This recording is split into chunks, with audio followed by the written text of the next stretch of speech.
para divertirte al máximo. Perro. El perro vive en la casa. El perro, cuando está contento, mueve la cola. El perro le gusta comer carne. Gato. El gato vive en la casa. El gato gusta tomar leche. El gato tiene el pelo suave. Ratón. El ratón come queso. El ratón tiene una larga cola. El ratón es un roedor. Canario. El canario macho canta. El canario suele ser de color amarillo. El canario come semillas. Conejo. El conejo es un animal muy rápido.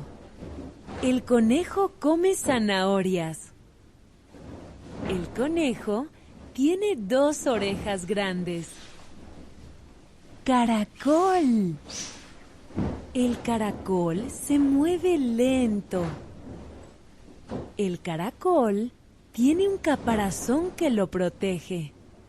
El caracol tiene 2 antenas que lo guían. Iguana. La iguana es verde. La iguana vive en lugares húmedos. La iguana vive en árboles. Loro. El loro es un ave muy inteligente. El loro puede imitar la voz humana. El loro es de color verde. Rana. La rana se mueve saltando. La rana tiene la piel pegajosa. La rana vive en zonas húmedas. Tortuga. La tortuga tiene un caparazón duro. La tortuga se mueve lento. La tortuga come vegetales.